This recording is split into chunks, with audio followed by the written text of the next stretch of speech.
नमस्कार, India news Uttar Pradesh Uttarakhand देख रहे हैं आप और आपके साथ मैं हूं अपूर्वा। खबरों की शुरुआत करते हैं। सरकार आम लोगों को इलाज मुहैया कराने के लिए करोड़ों रुपए की लागत लगाकर प्राथमिक स्वास्थ्य केंद्र बनाती है, लेकिन स्वास्थ्य विभाग की लापरवाही से 50 से ज्यादा गांव के लोग स्वास्थ्य सेवाओं से वंचित हैं। साथ ही स्वास्थ्य सेवाओं के अभाव में लोग कई किलोमीटर तक दूर जाते हैं। स्वास्थ्य सेवाओं की बदहाली इस कदर है कि स्वास्थ्य केंद्र में डॉक्टर तक उपलब्ध नहीं है। मिशन की टीम लगातार धरातल पर ये दावे कर रही है कि उनके सर्वे में आगरा के तमाम हॉस्पिटलों में व्यवस्थाएं बड़ी दुरुस्त है और इसी को लेकर इंडिया न्यूज की टीम आगरा से करीबन 40 किलोमीटर दूर इरादत नगर के प्राथमिक स्वास्थ्य केंद्र पर ये दावा देखने के लिए पहुंची है, जिसमें देखेगी कि आखिरकार स्वास्थ्य की जो सेवाएं हैं आखिरकार किस तरीके से काम।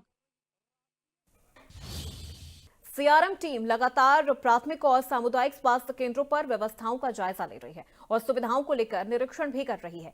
टीम के आने से पहले अस्पतालों में सुविधाओं को दिखाने का प्रयास किया जा रहा है, जिससे शासन तक व्यवस्थाओं की अच्छी तस्वीर जा सके, लेकिन व्यवस्थाओं को लेकर सुविधाओं की खानापूर्ति हो चुकी है। आगरा के इरादत नगर प्राथमिक स्वास्थ्य सेवा केंद्र पर हम पहुंच चुके हैं और सबसे पहले 6 बाढ़ का ये हमें बाढ़ रूम मिला है, जिसमें हम व्यवस्थाओं की देखेंगे कि दावा देखते हैं कि आखिरकार स्वास्थ्य महकमा किस तरीके से ये दावा करता है। यहाँ पर बहुत सारे बेड लगे हुए हैं, फायर सेफ्टी को लेकर कुछ नहीं है, खाली बेड पड़े हुए हैं, यानी कि ऐसा लगता है कि टीम के आने से पहले ये तैयारियां की गई हैं। धूल का आप अंबार देख सकते हैं। मैं तस्वीरों में कैमरा पर्सन से चाहूंगा कि दिखाएं कि आखिरकार बेड पे इतनी ज्यादा धूल लगी हुई है, गंदगी का अंबार है चारों तरफ। इस बाढ़ को टीम से आने से पहले तैयार किया गया है। व्यवस्थाएं आप देख सकते हैं, चाक चौबंद बनाने की तैयारी है, लेकिन पूरे बाढ़ रूम में ना ही कोई मरीज है, ना ही कोई व्यवस्था है। फायर सेफ्टी की अगर बात की जाए, ना ही यहाँ पर कोई फायर सिलेंडर लगा हुआ है, ना ही कोई हौज है। यानी कि अगर कोई घटनाक्रम होता है या कोई व्यवस्था खराब की जाती है या अनहोनी होती है, तो ऐसे में स्वास्थ्य महकमे के पास कोई भी तैयारी बचाव कार्य की नहीं है। ऐसे में बड़ा सवाल कि बाढ़ तो तैयार कर दिया गया है, सरकार पूरी सुविधाएं धरातल पर उतारने के लिए तैयार है, लेकिन प्रशासनिक व्यवस्था है केवल खाना पूर्ति करते नहीं। तो वहीं इंडिया न्यूज की टीम जब अस्पताल के प्राथमिक परिसर में पहुंची तो देखा कि झांसी की घटना के बाद भी आगरा का स्वास्थ्य महकमा सबक नहीं ले पाया है और पूरे अस्पताल के बीच में एक फायर सिलेंडर लगा हुआ था और उसी के भरोसे आग जैसी अनहोनी से बचने का दावा स्वास्थ्य महकमा करता हुआ नजर आया है। पड़ताल में आपने देखा कि प्राथमिक स्वास्थ्य केंद्र के दावे जो है धरातल पर फैल नजर आते देख रहे हैं कि जहां तक फायर सेफ्टी की अगर बात की जाए, केवल पूरे अस्पताल में एक सिलेंडर दिखाई दे रहा है और वो भी एक्सपायर हो चुका है। ऐसे में यहाँ पर कुछ लोग भी हैं, उनसे बात करने का प्रयास करेंगे कि पहला सवाल कि प्राथमिक स्वास्थ्य केंद्र में सुविधाएं देखी जा रही हैं, तमाम मेडिकल इक्विपमेंट्स है, फार्मासिस्ट यहाँ पर अवेलेबल हैं, व्यवस्थाएं पूरी हैं, स्टाफ की कमी दिखाई दे रही है। ऐसे में क्या मानते हैं? यहाँ पर एक डॉक्टर की मौजूदगी, एक डॉक्टर की तैनाती है और उसके लिए भी उनको पोस्टमार्टम गृह में जगह जगह उनको भेज दिया जाता है, लेकिन यहाँ पर एक नियमित 24 घंटे रहने के लिए कोई डॉक्टर नहीं है। आकस्मिक सेवाओं की बात करें तो यहाँ पर एक एम्बुलेंस होनी चाहिए, जो कि एम्बुलेंस नहीं रहती है। अगर कोई आकस्मिक घटना होती है उसके लिए शमशाबाद से गाड़ी आती है, सैया से गाड़ी आती है। ईरान नगर से करीब 40 से 50 गाँव जुड़े हुए हैं। कोई भी अनहोनी होती है या कोई भी घटना होती है उसके लिए यहाँ पर कोई सुविधा नहीं है। देखिए, दूसरा सवाल, क्योंकि ये जो प्राथमिक विद्यालय जहां लोग बता रहे हैं आसपास करीबन 40 से 50 गांव हैं, कभी भी कोई बड़ी घटना होती है तो किस तरीके से मैनेज किया जाएगा जब व्यवस्थाएं धरातल पर नहीं है? यहाँ पर सुविधाओं के लिए कोई खास सुविधा नहीं है। डॉक्टर हैं, वो 3-4 घंटे की ड्यूटी रहती है उनकी, उसके बाद वो चले जाते हैं। वहाँ पर कोई डॉक्टर नहीं रहता है। तो देखा जाए तो डॉक्टर नहीं है, सुविधाएं नहीं है, फायर सेफ्टी ऑडिट की चीजें भी दिख रही हैं, फायर एनओसी भी मुझे आई थिंक नहीं दिखाई दे रही है, और एक सिलेंडर पूरे हॉस्पिटल को बचा भी नहीं रहा है। एक सिलेंडर से क्या होगा? अगर कोई घटना होती है तो वो एक सिलेंडर नाकामी है। ठीक है, कहीं ना कहीं तस्वीरें जो है बड़ी अस्पताल की जो वेंटिलेटर व्यवस्थाएं हैं, आप देख सकते हैं कि स्वास्थ्य सेवाएं जो है वेंटिलेटर पर काम कर रही हैं और कहीं ना कहीं ये साफ तौर पर इशारा कर रही हैं कि लापरवाही का दौर इस तरीके से है। सीएमओ को लगातार इस विषय पर बात करनी चाहिए थी, तमाम डॉक्टर्स की तैनाती करनी चाहिए थी, लेकिन फिलहाल कहीं ना कहीं ये स्वास्थ्य महकमे की सेवाएं अब वेंटिलेटर पर काम करते नजर आ रही हैं।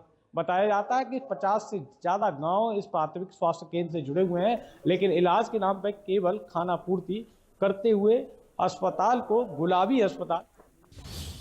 तो वहीं सीआरएम टीम के आने से पहले अस्पताल की रंगाई पुताई और ऑफिस में मेडिकल उपकरण लगा दिए जाते हैं, लेकिन पूरा प्राथमिक अस्पताल एक फार्मासिस्ट के भरोसे ही चल रहा है। ना ही किसी डॉक्टर की तैनाती है, ना ही कोई अन्य दूसरा डॉक्टर यहां दिखाई दे रहा है। इंडिया न्यूज की बात करें तो स्वास्थ्य महकमे के दावे कितने सच है, ऐसे में देखने के लिए हमारे साथ यहाँ फार्मासिस्ट रूम है, जहां पर दवाइयों को सीधा सीधा दिया जाता है। एक कर्मचारी यहाँ पे काम कर रहे हैं जो कि फार्मासिस्ट है, और अन्य अगर हम आपको कक्षों को दिखाई दिया जाए तो ये इमरजेंसी कक्ष है। यहाँ पर एक डॉक्टर की तैनाती होना बेहद जरूरी है, लेकिन आप कहीं ना कहीं तस्वीरें ये भी देख सकते हैं, साफ तौर पर व्यवस्थाएं सरकार की तरफ से सारी दी गई हैं, लेकिन स्टाफ की कमी के चलते यहाँ पर कुछ विशेष दिखाई नहीं दे रहा है। यहाँ पर चिकित्सा अधिकारी का कक्ष है, बिल्कुल खाली पड़ा हुआ है, ना ही कोई मेडिकल इक्विपमेंट्स हैं, ना ही दिखाने जो मरीज जो दिखाने के लिए आते हैं वो डॉक्टर्स की सीट खाली पड़ी हुई है। ऐसे में कहीं ना कहीं ये व्यवस्थाएं जो है साफ सीधे तौर पर ये इशारा कर रही हैं कि सरकार तो जमीनी धरातल पर सेवाएं दे रही है, लेकिन प्रशासनिक अमला इसको नज़रअंदाज करते हुए स्वास्थ्य महकमे की सारी सुविधाओं को आम जनता से वेंटिलेटर पे लेते नजर आ रहे हैं। प्राथमिक स्वास्थ्य केंद्र इरादत नगर के परिसर में हम पहुंच चुके हैं और सेवाओं और व्यवस्थाओं का जायजा लेने के लिए टीम सीधे धरातल पर काम कर रही है, और मैं आपको ये पूरा प्राथमिक परिसर दिखाना चाहूंगा। जिस तरीके से आप देख सकते हैं, टीम के आने से पहले तैयारियां पूर्ण कर दी गई हैं। अनदेखी अगर देखी जाए तो बहुत जल्दबाजी में काम किया गया है, और ऐसे में यहाँ पर फायर सेफ्टी के ऑडिट की अगर बात की जाए तो ना तो कोई दिखाई दे रहा है। यहाँ पर एक सिलेंडर दिखाई दे रहा है, तो उसकी तस्वीरें हम आपको दिखाना चाहेंगे। कैमरा पर्सन से मैं कहूँगा कि यहाँ पे एक सिलेंडर लगा है, फायर सेफ्टी सिलेंडर है, और इसकी सीधे डेट आप देख सकते हैं। इस पर साफ तौर पर जो एक्सपायरिंग डेट है, जो मैन्युफैक्चरिंग डेट है 2023 है, और इस पर एक्सपायरिंग का कुछ नहीं रखा गया, और शायद ऐसा लग रहा है इसकी यहाँ पे देखा जाए तो 9 पिन भी खराब दिखाई दे रही। तो ऐसे में अगर यहाँ पर आग या उस तरह की कोई घटना होती है तो ऐसे में प्रशासनिक व्यवस्था कैसे इसका बचाव करेगी। अगर तैनाती की यहाँ बात की जाए तो ना तो स्टाफ की बहुत ज़्यादा कमी बताई जा रही है, और तस्वीरें सीधे सीधे तौर पर देखी जाए तो यहाँ पे 2 से 3 लोगों का स्टाफ ही यहाँ काम करते नजर आ रहा है। मरीजों की संख्या बहुत ज़्यादा है, लेकिन व्यवस्थाएं जो है सुचारू रूप से काम नहीं करती रही। लेकिन कहीं ना कहीं राष्ट्रीय मिशन स्वास्थ्य की जो टीम है वो लगातार सर्वे कर रही है, और ऐसे में केवल अपनी फाइलों में काम करते नजर आ रहे हैं प्रशासनिक अधिकारी, केवल फाइलों में हॉस्पिटलों को गुलाबी मौसम। तो वहीं इंडिया न्यूज की टीम जब प्राथमिक अस्पताल के दूसरे फ्लोर पर पहुंची तो सभी कार्यालयों में ताला लगा हुआ था, और ऐसे में पूरे परिसर में कहीं भी किसी भी प्रकार का कोई फायर सेफ्टी उपकरण वहां पे बचाव के लिए नहीं था। ऐसे में अगर आग जैसी अनहोनी होती है तो आखिर बचाव किया कैसे जाएगा, ये भी बड़ा सवाल है। इंडिया न्यूज की पड़ताल में आपने देखा कि हम लोग प्राथमिक स्वास्थ्य इरादत नगर के 2nd फ्लोर पे हैं, और हमेशा इंडिया न्यूज सरोकार की खबरों को ऊपर उठाती है। और ऐसे में झांसी कांड के बाद स्वास्थ्य महकमे के दावे को देखने के लिए मैं आपको तस्वीरों में दिखाऊंगा। ये 2nd फ्लोर है, और कहीं ना कहीं तमाम मेडिसिन, तमाम दवाई, तमाम इलेक्ट्रीशियंस, सारी चीज़ें हैं। पूरी बिल्डिंग्स में कहीं भी फायर सेफ्टी का ऑडिट नहीं दिखाई दे रहा है, कोई भी सिलेंडर दिखाई नहीं दे रहा है।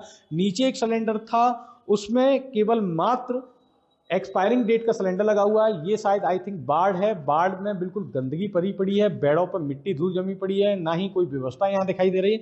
तो ऐसे में सरकार प्रशासन को सुविधाएं दे रही है, धरातल सुविधाएं आती हैं, कागजों में हॉस्पिटल को सरकारी फाइलों में खाना पूर्ति में सुविधाओं के तौर पर दिखाया जाता है, लेकिन जब आम जनमानस का जब मरीज हॉस्पिटल तक आता है तो कुछ न कुछ पूरा हॉस्पिटल गुलाबी नजर होते दिखाई दे रहा है, क्योंकि काम केवल फाइलों में चलता नजर आ रहा है। प्राथमिक स्वास्थ्य केंद्र इरादत नगर के 2nd फ्लोर पर हम लोग पहुंच चुके हैं। तमाम रूम्स यहाँ बने हुए हैं, आप सीधे तौर पर देखें, आयुर्वेदिक स्टॉक रूम है, मेडिसिन कक्ष है, बाथरूम है, आयुर्वेदिक स्टोर रूम है, मेडिसिन रूम है।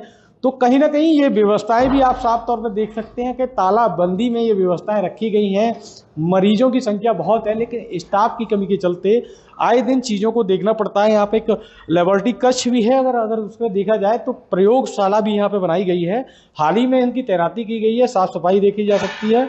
तो बात करने के लिए यहाँ पे कि लेबोरेटरी से सर किस तरह की सुविधाएं यहाँ पर अभी अवेलेबल है? रैपिड टेस्ट अवेलेबल हैं, जैसे urine pregnancy test, malaria test, कितने दिन तैनाती को हो गए आपके? मैं पिछले मंथ आया हूँ। अभी तक कितने मरीज, जैसे आपने 1 महीने के अंतराल में कितने मरीज आपने देखे हैं? 1 महीने के अंतराल में आ जाते हैं 100 मरीज। 100 मरीज। तो कहीं ना कहीं व्यवस्थाएं तो हैं, लेकिन स्टाफ की कमी दिखती है आपको यहाँ पे? और अब सुनिए लोगों का क्या कुछ कहना है इन बीमार स्वास्थ्य सेवाओं को लेकर। जिस तरीके से आप तस्वीरों में साफ देख सकते हैं कि प्राथमिक स्वास्थ्य केंद्र इरादत नगर की बदहाल स्थिति बहरहाल वेंटिलेटर पर दिखाई दे रही है, ना ही यहाँ पर कोई एम्बुलेंस की व्यवस्था है। यहाँ पे कुछ मरीज हमारे साथ मौजूद हैं और लोकल यहाँ पे खड़े हुए हैं। सर, पहला सवाल कि आप यहाँ पे आए हुए हैं, किस तरह की यहाँ व्यवस्था है आपको देखने को मिल रही है? कुछ भी व्यवस्था नहीं है यहाँ पर, कोई डॉक्टर नहीं है यहाँ पर, कोई एम्बुलेंस की व्यवस्था नहीं है। इतना बड़ा बिल्डिंग बनाने के बाद कोई भी सुविधा नहीं जनता के पास हो मिल पा रही है।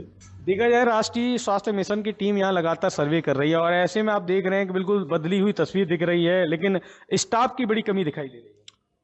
केवल बिल्डिंग को साफ सफाई रखने से काम थोड़ी चलता है, वहाँ पे स्टाफ का होना भी जरूरी है। इमरजेंसी वार्ड में एक डॉक्टर का होना भी जरूरी है, एक एम्बुलेंस भी होना जरूरी है, क्योंकि क्षेत्र भी इस हॉस्पिटल से काफ़ी लगा हुआ है। करीब 50-60 के करीब गाँव लगभग इससे जुड़ते हैं, तो इसके लिए वो बहुत ज़रूरी है। बहरहाल क्या मानते हैं कि एम्बुलेंस से लेकर वेंटिलेटर तक स्वास्थ्य व्यवस्था है? ये बहुत ही महत्वपूर्ण विषय है, इस पर सरकार को ध्यान देना चाहिए। कभी भी कोई घटना होती है तो उसके लिए कोई व्यवस्था नहीं है। देखा जाए तो प्राथमिक स्वास्थ्य केंद्र इरादत नगर से लगभग 40 से 50 गांव जुड़े हुए हैं। या तो किसी के साथ इमरजेंसी होती है तो 10 किलोमीटर इधर या 10 किलोमीटर उधर उसे इलाज के लिए जाना जाता है। ऐसे में आप क्या कहते हैं? इलाज के लिए यहाँ पर जो एम्बुलेंस होनी चाहिए, आज तक अभी कोई एम्बुलेंस, लॉकडाउन से पहले एक मंजूर हुई थी, उसके बाद से उसको यहाँ से हटा दिया गया। उसके बाद से यहाँ कोई एम्बुलेंस नहीं है। अगर कोई आकस्मिक घटना होती है, एक्सीडेंट होता है, तो उसके लिए एम्बुलेंस शमशाबाद से आती है। गर्भवती महिलाओं के लिए विशेष परेशानी है। अगर कोई गर्भवती महिला के लिए, प्रसूता के लिए कोई यहाँ पर एम्बुलेंस नहीं है, उसके लिए भी 10 किलोमीटर शमशाबाद या सैया से एम्बुलेंस आती है। आपने सामुदायिक स्वास्थ्य केंद्र के सुविधाओं की देखी जो कि वेंटिलेटर की मांग कर रही है। ना ही यहाँ पर कोई एम्बुलेंस की व्यवस्था है, ना ही यहाँ पर कोई डॉक्टर अवेलेबल है। जो तैनात डॉक्टर हैं उसकी जिम्मेदारी जो है अलग अलग जगह लगाई जाती है। ऐसे में करोड़ों रुपए की लागत लगाकर सरकार जो है व्यवस्थाओं को आम जन तक पहुंचाना चाहती है और ऐसे में प्रशासनिक अधिकारियों की दरकिनार नजरअंदाजी कहीं ना कहीं इन सुविधाओं को आम जनमानस तक न पहुंचते हुए देर लग रही है। तस्वीरें साफ है, करीबन 50 से 60 गांव इस प्राथमिक स्वास्थ्य केंद्र से जुड़े हुए हैं और ऐसे में बड़ा सवाल कि झांसी की घटना के बाद ना ही फायर सेफ्टी के उपकरण लगे हुए हैं, ना ही ऑडिट दिखाई दे रहा है और राष्ट्रीय मिशन शक्ति के सर्वे के तहत इस पूरे हॉस्पिटल को व्यवस्थाओं से सजाया जा रहा है ताकि अधिकारियों की नज़र में अव्वल किया जाए। तो आपने देखा कि कैसे प्राथमिक अस्पताल में सरकार की सुविधा तो मौजूद है, लेकिन इस प्राथमिक स्वास्थ्य केंद्र से जुड़े हुए 50 से 60 गांवों को अब भी स्वास्थ्य सेवाओं का लाभ नहीं मिल रहा है। तो फिलहाल मेरे साथ इस बुलेटिन में बस